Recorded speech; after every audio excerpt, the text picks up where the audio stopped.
Ketiga orang muda ini, Ade Sarah, Hafid, dan Syifa, murid SMAN 36 Rawamangun, Jakarta Timur. Mereka normal, bergaul dengan murid-murid lainnya dan tidak pernah bikin masalah di sekolah. Hafid bahkan dikenal kocak, kerap membuat teman-temannya tertawa. Sarah dekat dengan Hafid, tapi tidak dengan Syifa. Sarah kurang cocok dengan Syifa karena menurut Sarah, Syifa punya sifat kurang baik dan suka minum-minum. Ketika duduk di kelas 11 jurusan IPA, Sarah dan Hafid yang berbeda agama berpacaran. Hubungan itu sempat terjalin sekitar 7 hingga 8 bulan. Namun sifat Hafid kadang tidak bisa ditebak. Ada saatnya dia menunjukkan sisi manis, royal, humoris, menyenangkan. Namun ketika sisi gelapnya muncul, dia bisa menjadi begitu pencemburu, kasar, controlling. Dia marah kalau melihat Sarah dekat atau berteman dengan cowok lain. Sarah yang tidak kuat dengan sikap Hafid kemudian memutuskan hubungan mereka. Waktu pun terus bergulir, Sarah, Hafid, dan Syifa lulus SMA. Sarah kemudian kuliah di Universitas Bunda Mulia di kawasan Ancol, Jakarta Utara. Sedangkan Hafid dan Syifa kuliah di Universitas Kalbis di Jalan Pulau Mas Selatan, Jakarta Timur. Tapi ternyata meski sudah putus dari Sarah, Hafid tidak bisa move on dari gadis itu. Padahal dia sudah punya pacar baru yakni Syifa, teman SMA-nya dulu yang kini juga jadi teman sekampus. Hafid yang panas dan tidak pernah bisa menerima diputuskan Sarah, mencoba berkali-kali menghubungi Sarah dan mengajak bertemu, tapi gadis itu tidak pernah merespon. Akibatnya Hafid menguntit Sarah di dunia maya. Dia cari tahu kegiatan Sarah sehari-hari. Dia serang sosmed Sarah dengan komentar-komentar kasar dan kotor, terlebih ketika dia tahu Sarah punya pacar baru bernama Aziz. Aziz anaknya baik dan kalem, tidak pernah macam-macam. Tapi karena jarak dan kesibukan masing-masing, mereka putus setelah 6 bulan. Demikian menurut Suroto, ayah Sarah. Mungkin Hafid berpikir dengan berpacaran dengan Syifa, dia bisa melupakan Sarah. Tapi kenyataannya tidak seperti itu. Benak Hafid tetap dipenuhi sosok Sarah meski dia sudah 11 bulan berpacaran dengan Syifa. Syifa tentu saja kesal, merasa dirinya seperti ban serep, keset kaki. Dia merasa tidak diperhatikan Hafid yang pikirannya hanya tertuju pada Sarah. Akibatnya, Hafid dan Syifa kerap bertengkar. Demikian juga yang terjadi seminggu belakangan. Pertengkaran mereka semakin sengit dan sering. Menurut Syifa, semuanya berawal pada Februari 2014 ketika Sarah menghubunginya dan mengatakan Hafid terus-menerus mencoba menghubungi Sarah lewat chat, berusaha merayu. Sarah bertanya apakah Syifa dan Hafid sudah putus sehingga Hafid berusaha mendekatinya lagi. Syifa marah. Ternyata cowoknya Hafid mencoba balikan dengan Sarah. Dia pun melabrak Hafid dan menanyakan isi chat yang dikirimnya pada Sarah. Tapi Hafid membantah dan bilang dia dan Sarah tidak punya hubungan apa-apa lagi. Syifa tetap tidak percaya hingga mereka bertengkar terus. Akhirnya untuk menenangkan Syifa, Hafid mengusulkan agar mereka bertiga bertemu untuk membereskan masalah sekaligus memberi pelajaran pada Sarah. Tapi bagaimana caranya? Ide gila pun muncul di kepala Hafid. Kita culik aja dia. Hafid berencana akan menyetrum Sarah dengan alat setrum stand gun agar tahu rasa. Ya udah, aku ikut, jawab Syifa setuju. Demikianlah suatu hari masih di bulan Februari, ketika Hafid dan Syifa sama-sama berangkat ke kampus, Syifa mengingatkan rencana menculik Sarah. Kapan kita culik Sarah? Nanti, kita lihat aja dulu, jawab Hafid. Seminggu kemudian pada Senin 3 Maret 2014, sekitar pukul 5 sore, Hafid dan Syifa pulang kuliah dengan mobil Kia Visto milik Hafid. Di tengah perjalanan, Syifa yang sudah gregetan pada Sarah mengajak Hafid untuk menculik Sarah.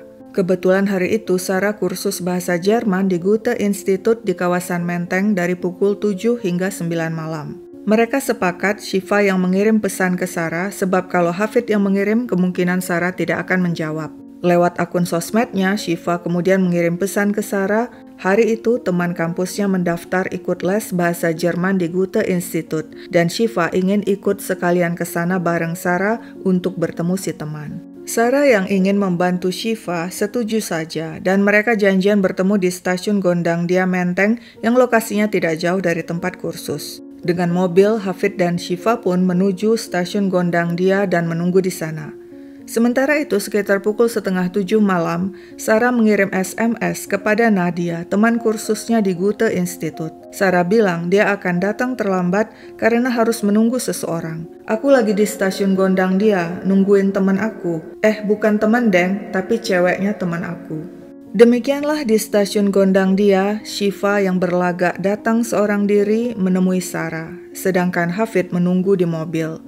Sekitar 5 menit kemudian, Hafid yang berpura-pura lewat dengan mobil berhenti dan menyapa Shiva dan Sarah. Dia ajak kedua gadis itu naik ke mobil untuk diantar. Meski agak kaget, Sarah ikut naik ke mobil.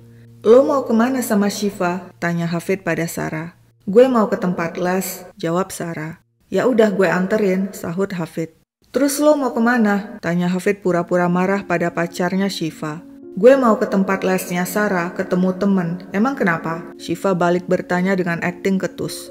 "Cowok apa cewek?" bentak Hafid. "Cewek kok, Fit," Sarah menimpali, mencoba menenangkan Hafid agar tidak marah pada Shiva. Dia tidak tahu, pertengkaran itu hanya akal-akalan Hafid dan Shiva. Hafid dan Shiva terus bertengkar. Karena merasa tidak nyaman, Sarah minta diturunkan saja. Namun Hafid menolak. "Gue anterin lo." Setiba di tempat kursus, Sarah bergegas turun diikuti Shiva dengan wajah sedih, pura-pura menangis. "Hafid marah karena gue kesini gak bilang-bilang dia." Sarah menghibur Shiva. "Ya udah, lo tenangin diri dulu, lo ikut gue aja." Shiva pun mengikuti Sarah masuk ke tempat kursus, sedangkan Hafid menunggu di luar. Beberapa saat kemudian, Sarah dan Shiva keluar dari tempat kursus menuju mobil Hafid. "Yuk, gue temenin lu ngomong sama Hafid," kata Sarah pada Shiva. Keduanya kemudian masuk ke mobil Hafid dan duduk di jok belakang, sedangkan Hafid duduk di belakang setir. "Lo kalau ngomong sama Shiva baik-baik, jangan kasar," nasihat Sarah berusaha mendamaikan Hafid dan Shiva. "Diem lo," bentak Hafid. Tiba-tiba dia setrum perut Sarah sebanyak 3 kali dengan alat setrum yang sudah dipersiapkan. Sarah kejang-kejang berteriak minta tolong. Shiva tidak tinggal diam, dia jambak rambut Sarah hingga Sarah jatuh ke bawah jok. Hafid lalu memukuli badan dan wajah Sarah berulang-ulang. Setelah itu dia kemudikan mobil, tancap gas ke arah Taman Menteng. Sarah berusaha bangkit, namun ditahan Shiva. Tapi gadis itu tidak menyerah. Dia berteriak-teriak minta tolong sambil menendang-nendang pintu mobil. Terpaksa Hafid menghentikan mobil. Dia bogem wajah Sarah 5 kali hingga tangannya terluka terkena gigitan Sarah. Sementara itu Shiva ikut membantu dengan menjambak rambut Sarah dengan tangan kanan, sedangkan tangan kirinya menampari wajah Sarah. Hafid kembali mengemudikan mobil ke arah Taman Mini. Sarah bertanya seraya merintih kesakitan. "Kenapa lo semua giniin gue?" Shiva membentak. "Lo punya salah nggak sama gue?" Sarah menjawab, "Gue minta maaf kalau ada salah sama lo." "Buka baju lo," perintah Shiva agar Sarah tidak berani kabur dari mobil. Sarah menuruti. Lalu tiba-tiba dia berkata, "Gue mau jujur, gue lagi hamil." Shiva terkejut. "Kok bisa? Siapa yang hamilin lo?" "Teman kampus gue, namanya Jovi. Gue udah hamil 2 bulan, jawab Sarah. "Dia pacar lo?" tanya Shiva lagi. "Bukan, dia teman sekelas gue di kampus. Si Jovi emang suka nidurin cewek-cewek." "Udah tahu begitu, kenapa lo mau sama dia?" bentak Shiva. Sarah terus bicara, tidak berhenti. Shiva yang jengkel membuka tas Sarah dan menemukan tisu. "Lo sumpel tuh mulut lo, jangan banyak ngomong lo." Sarah menuruti dan memasukkan tisu ke mulutnya. Tapi Shiva belum puas. Dia ambil kertas koran yang ada di mobil lalu mendorongnya masuk hingga ke kerongkongan Sarah. Saat itu posisi mereka di bypass ITC Cempaka Mas. Hafid lalu menghentikan mobil. Shiva mengambil ikat pinggang dari dalam tasnya dan mengikat kedua tangan Sarah. Sedangkan Hafid dengan kakinya menekan leher Sarah yang saat itu bersandar di pintu belakang. Shiva kemudian menjerat leher Sarah dengan tas selempang milik Sarah. Belum puas, Hafid kembali menyetrum kepala dan wajah Sarah sampai-sampai tangan Hafid ikut terluka. Selanjutnya Shiva mencekik leher Sarah. Dengan sisa tenaga, Sarah berontak, menendang-nendang pintu karena kesakitan dan tak bisa bernafas. Dia memohon dengan suara lemah, "Tolong jangan disetrum lagi, gue takut bayi gue keguguran dan kenapa-kenapa." Tapi Hafid malah mencekik Sarah sambil membentak, "Udah, diem lo." Hafid kembali mengemudikan mobil hingga tiba di daerah Kemayoran, Jakarta Pusat pukul 10 malam. Sementara itu Shiva sibuk menghajar wajah Sarah dengan sepatu. Sarah diam, tidak bergerak. Melihat hal itu, Shiva memegang dada Sarah. "Dia udah nggak nafas," kata Shiva panik. "Terus kita buang kemana?" tanya Hafid. "Aku nggak tahu," jawab Shiva. Sudah pukul 11 malam. Hafid memutar balik mobil di seberang rumah sakit Kemayoran. Sial, tiba-tiba mobil mogok, akinya soak. Ketika sebuah taksi lewat, Hafid menyetop dan minta bantuan sopir taksi menjamper mobil. Setelah mesin mobil kembali hidup, mereka melanjutkan perjalanan. Tapi baru 200 meter, mesin mobil mati lagi. Hafid kembali minta bantuan pengendara mobil yang lewat untuk menjamper mobilnya. Malam semakin larut, mobil Hafid kembali berjalan, tapi lagi-lagi sekitar 300 meter kembali mogok. Jarum jam sudah menunjukkan pukul 2 pagi, Selasa 4 Maret 2014. Hafid menghubungi temannya lewat HP dan minta bantuan. Sekitar pukul 4 pagi, teman Hafid yakni Perdana dan Galan datang. "Siapa itu?" tanya mereka saat melihat Sarah di dalam mobil. "Itu mayat, musuh cewek gue," jawab Hafid tenang. Kemudian Hafid pergi dengan menumpang ojek untuk mencari aki mobil. 30 menit kemudian dia kembali dengan tukang aki. Sementara itu Perdana dan Galan pamit pulang karena akan berangkat kuliah. Setelah mesin mobil menyala, Hafid dan Syifa membawa jasad Sarah ke ITC Cempaka Mas dan memarkir mobil di sana. Sekitar pukul 1 siang, Hafid memanggil montir untuk menservis aki. "Mobil ini harus diperbaiki di bengkel," kata montir. Hafid pun membawa mobil ke bengkel yang berada tak jauh dari Rutan Salemba. Ketika mobil diservis, Hafid dan Syifa sengaja duduk di depan agar tidak ada petugas bengkel yang masuk ke dalam mobil dan melihat jasad Sarah duduk di jok belakang ditutupi koran. Pukul 5:30 sore barulah urusan di bengkel selesai. Hafid dan Syifa melanjutkan perjalanan. Mereka berniat membuang jasad Sarah di daerah Klender, Jakarta Timur, namun batal karena situasi ramai. Setelah berputar-putar di daerah Klender dan tidak juga menemukan tempat yang cocok, pukul 8:30 malam, Hafid mengemudikan mobil masuk tol Bintara. Sekitar 300 meter kemudian dia berhenti dan berkata kepada Syifa, "Udah, buang di sini aja." "Yakin?" tanya Syifa. "Iya, biar cepet," sahut Hafid. Syifa lalu membuka pintu mobil dan mendorong jasad Sarah dengan dibantu Hafid hingga jasad terempas di pinggir aspal jalan tol Jor Bintara kilometer 49 Kota Bekasi. Kemudian Syifa pindah duduk ke depan di samping Hafid. Sebelum keluar tol, mereka buang dompet Sarah. Mereka mampir di Indomaret Pulau Gebang untuk membeli tisu basah dan kering yang dipakai membersihkan bercak darah Sarah yang menempel di jok mobil. Setelah itu mereka menuju rumah Hafid di kompleks perumahan Pulau Gebang, Permai. Hafid membuang alat setrum ke got di dekat rumah tetangganya dan membuang kartu identitas Sarah di pojok kompleks perumahan. Mereka kelelahan setelah lebih dari 24 jam menyiksa Sarah. Setiba di rumah Hafid, keduanya beristirahat. Esoknya, Rabu 5 Maret 2014 sekitar pukul 6:30 pagi di pinggir tol Jor Bintara kilometer 49 Kota Bekasi, jasad Sarah ditemukan petugas derek Jasa Marga. Hal itu segera dilaporkan kepada polisi. Jasad dibawa ke RSCM. Hasil visum menunjukkan korban meninggal akibat tidak bisa bernafas karena kerongkongan disumpal kertas koran dan tisu. Diduga jasad merupakan korban pembunuhan. Lewat scan sidik jari yang disesuaikan dengan database IKTP, ditemukan data korban, yakni Ade Sarah, warga Rawamangun, Jakarta Timur. Polisi pun mendatangi rumah Sarah dan menyampaikan kabar buruk itu kepada orang tua Sarah yang sejak Senin malam sudah mencari-cari keberadaan Sarah. Menurut orang tua Sarah, yakni Suroto dan Elizabeth, terakhir setahu mereka, Sarah pergi kursus bahasa Jerman di Goethe Institut. Polisi pun mendatangi tempat kursus itu dan menanyai teman-teman kursus Sarah. Seorang teman Sarah mengatakan dirinya diberitahu Sarah sebelum kursus, Sarah janjian bertemu dengan cewek mantan pacarnya.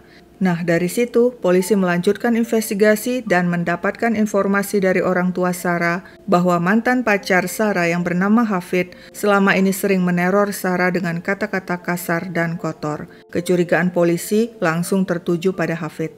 Sementara itu, berita tewasnya Ade Sarah sudah tersebar. Teman-temannya datang melayat ke RSCM termasuk Hafid. Polisi yang saat itu juga berada di RSCM mendekati Hafid dan menanyakan hal-hal yang berkaitan dengan korban. Polisi melihat tangan Hafid terluka, tapi saat ditanya penyebab luka, Hafid tidak bisa menjelaskan dengan pasti. Hal tersebut bikin polisi semakin curiga. Ketika polisi terus mencecar dengan sejumlah pertanyaan, Hafid semakin gelagapan dan mengatakan luka di tangannya bekas gigitan Sarah. "Bagaimana kok kamu bisa digigit Sarah?" tanya polisi. Hafid tidak bisa mengelak lagi. Akhirnya dia mengaku dirinya dan pacarnya Syifa telah menyiksa Sarah hingga tewas dan membuang jasadnya di pinggir jalan tol. Polisi menahan Hafid dan Syifa. Polisi juga mengamankan mobil Kia Visto milik Hafid dan berhasil menemukan alat setrum yang dipakai menganiaya Sarah. Berita pembunuhan Ade Sarah diliput luas oleh media dan mengundang reaksi dari masyarakat karena begitu sadis dilakukan dua kekasih yang masih muda dan berstatus mahasiswa pula. Orang tua, sahabat dan teman-teman Sarah nyaris tidak percaya sebab kedua pelaku Hafid dan Syifa adalah orang yang dikenal Sarah, bahkan Hafid merupakan mantan pacar Sarah. Hafid bahkan berpura-pura sedih datang ke RSCM, juga menuliskan ungkapan duka cita dan bela sungkawa di akun sosmed. Tersebar juga kabar ditemukan secari kertas yang bertuliskan "Mampus lo" di dekat jenazah Sarah yang diduga ditaruh Hafid. Ketika kemudian berita penahanan Hafid tersebar, netizen pun melayangkan hujatan dan caci maki di akun sosmed pemuda itu. "Lo bego, tolol, stres atau sakit jiwa sih? Orang yang lo bunuh malah lo sok-sokan innalillahi, pakai di-share di page lagi. Sakit ya lo? Lo yang ngebunuh, lo juga yang berbela sungkawa dan ngepost di page lagi. Dan paling kejinya, lo datang ngelayat. Psycho." Meskipun teman-teman Hafid dan Syifa sempat tidak percaya keduanya mampu melakukan aksi keji, namun ada juga beberapa teman di kompleks perumahannya mengatakan Hafid berubah sejak mendapat mobil dari ayahnya. Sudah 2 tahun dia bawa mobil, sudah jarang nongkrong dan ngumpul di sini. Dulu dia juga ikut Karang Taruna dan remaja masjid, sekarang udah nggak pernah. Hafid dianggap kurang ramah, berbeda dengan anggota keluarga lainnya. Dia kalau lewat pagi sore nggak negor, kalau ibu bapaknya suka negor. Ternyata tetangga Syifa juga tidak suka dengan Hafid. Jika berkunjung ke rumah Syifa, Hafid tidak pernah bersikap ramah dengan tetangga Syifa. Dia kesini kayak jagoan, parkir di sembarang tempat aja. Sudah dibilangin malah cemberut. Kita pernah lihat Syifa digamparin di gang malam-malam sama dia. Keluarga Syifa tidak tahu. Demikian kata tetangga Syifa di Cipinang Muara, Jatinegara, Jakarta Timur. Tetangga heran mengapa keluarga Syifa masih menerima Hafid dan malah membangga-banggakan pemuda bermobil itu kepada warga sekitar. Saya masih ingat, mamanya Syifa bilang pacar Syifa baik, perhatian, suka ngasih-ngasih. Menurut tetangga, Syifa salah pergaulan dan suka keluar malam akibat pengaruh si pacar Hafid. Yang paling terpukul tentu saja Suroto dan Elizabeth, orang tua Sarah yang kehilangan anak tunggal mereka. Mereka membantah Sarah hamil seperti yang dikatakan Hafid dan Syifa, dan hal itu terbukti dari hasil forensik yang menunjukkan Sarah memang tidak hamil. Yang menjadi pertanyaan, mengapa Sarah mengaku hamil pada Hafid dan Syifa? Ada dugaan Sarah sengaja melakukannya agar Hafid dan Syifa menjadi iba dan menghentikan aksi penyiksaan mereka. Banyak orang yang kagum terhadap ketabahan Pasutri, Suroto, dan Elizabeth. Namun meski keduanya telah memaafkan dan mengunjungi Hafid di rutan, mereka ingin proses hukum tetap berjalan dan kedua pelaku diberi hukuman setimpal. Di persidangan yang digelar di Pengadilan Negeri Jakarta Pusat, Ahmad Imam Al-Hafid dan Asyifa Ramadhani alias Syifa yang masing-masing berusia 19 dan 18 tahun saling tuding. Hafid mengaku semuanya karena ulah pacarnya Syifa yang sangat cemburu melihat dirinya masih menghubungi Sarah lewat SMS yang akhirnya menyulut pertengkaran terus-menerus di antara mereka. Untuk menenangkan Syifa, akhirnya Hafid pun berinisiatif menculik Sarah, dan saat itulah mereka tumpahkan seluruh amarah mereka terhadap Sarah dengan cara menyiksa. Syifa sering marah-marah, kenapa Sarah lebih saya spesialin dibanding dia? Sebenarnya enggak, dia aja yang ngerasa gitu, kata Hafid. Menurut Hafid, terakhir dia berhubungan dengan Sarah di grup WA.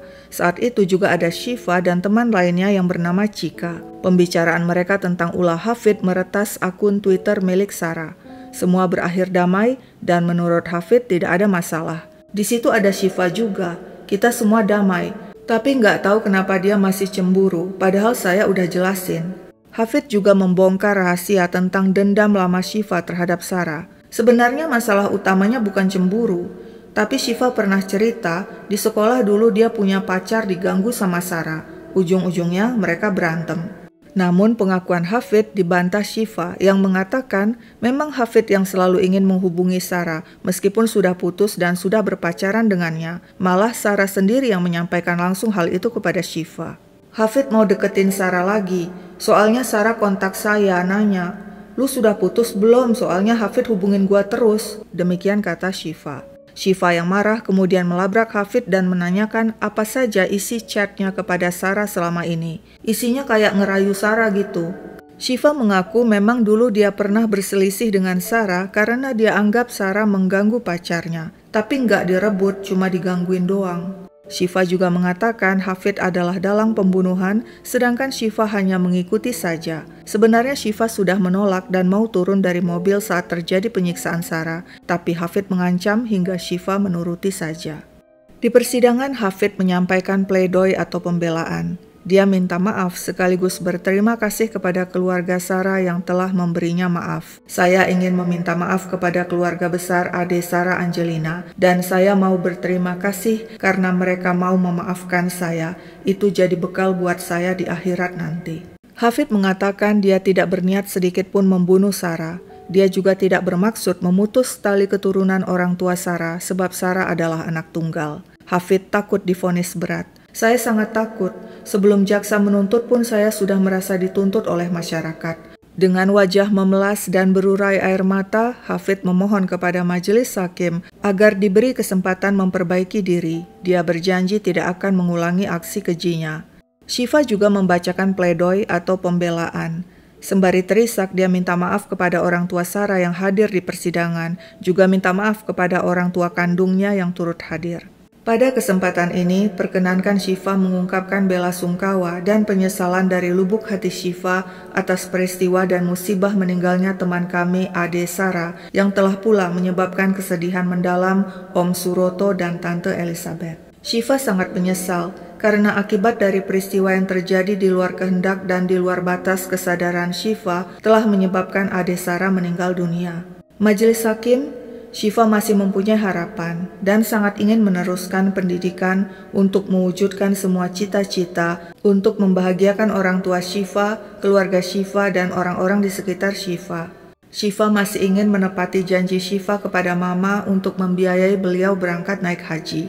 Majelis hakim, Syifa mohon diberikan keputusan yang adil, arif, dan bijaksana, serta putusan yang seringan-ringannya yang dapat Syifa jalani dengan penuh tanggung jawab untuk menebus dosa dan kesalahan Syifa. Syifa berjanji tidak akan mengulangi perbuatan yang bertentangan dengan hukum.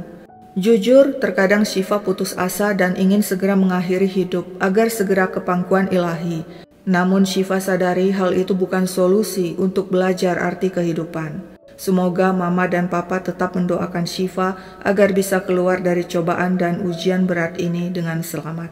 Syifa juga sempat diwawancarai media dan mengatakan hal sebagai berikut. "Suatu saat nanti saya bisa balik ke keluarga saya bisa berbakti kepada kedua orang tua saya bisa membahagiakan kedua orang tua saya yang mungkin sampai sekarang belum bisa saya lakukan. Saya masih ingin punya masa depan." Menanggapi hal itu, Suroto, ayah Sarah, mengatakan, "Kalau malam hari gitu ya, sudah tidur malam, nyenyak, sebenarnya tidur nyenyak. Tahu-tahu dini hari entah jam 1, jam 2 terbangun dan sadar bahwa bahwa masa depan sama Sarah itu sebenarnya udah nggak ada." Pada akhirnya, majelis hakim menyatakan Hafid dan Syifa terbukti bersalah melakukan pembunuhan berencana bersama-sama. Mereka divonis penjara 20 tahun. Vonis itu lebih ringan dari tuntutan Jaksa Penuntut Umum atau JPU, yakni penjara seumur hidup, sebab majelis hakim menganggap kedua terdakwa masih muda dan masih bisa memperbaiki diri. Mendengar vonis itu, Syifa pingsan, sedangkan Hafid menangis di pelukan sang ibu Sulastri yang yakin anaknya tidak merencanakan pembunuhan. JPU yang tidak puas mengajukan banding dan kasasi. Dan di tingkat kasasi, Mahkamah Agung mengabulkan tuntutan JPU. Hukuman Hafid dan Syifa diubah menjadi penjara seumur hidup. Dalam keluarganya, ternyata bukan Hafid satu-satunya yang pernah dipenjara. Ada anggota keluarga lainnya yang juga pernah masuk bui dulu tahun 2009. Begini ceritanya. Di Jalan Warakas 1, Tanjung Priok, Jakarta Utara, ada sebuah klinik kesehatan yang berdiri sejak 1987. Awalnya klinik itu menerima pasien umum dan gigi. Pemilik klinik adalah Dr. Sumantri Oni. Warga sekitar mengenal Dr. Oni sebagai dokter umum dan banyak di antara warga yang berobat padanya. Tapi tampaknya klinik tersebut juga melayani persalinan sebab di sana ada ruang USG dan bersalin. Ketua RT mengatakan anak keduanya lahir di klinik tersebut pada tahun 1991.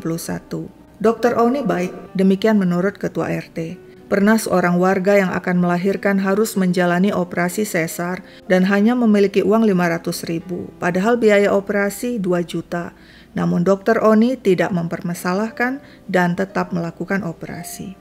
Tapi warga sekitar terkejut ketika pada Januari 2009 klinik Dr. Oni digerebek polisi karena ternyata klinik itu telah melakukan praktek aborsi ilegal sejak tahun 2000. Dr. Sumantri Oni ditangkap polisi. Selain membuka praktik di Jalan Warakas 1 Tanjung Priok, Dr. Oni juga membuka klinik di Bekasi dan praktik di RSUD Koja Jakarta Utara. Dr. Oni praktek umum. Ada juga praktek di Bekasi di salah satu apotek, tapi di sana tidak ada alat kebidanan, kata polisi. Di klinik Warakas tersebut, polisi menemukan alat-alat untuk praktek aborsi, dan saat menggali septic tank, polisi menemukan 3 janin. Dr. Elisa yang merupakan istri Dr. Oni turut diperiksa polisi.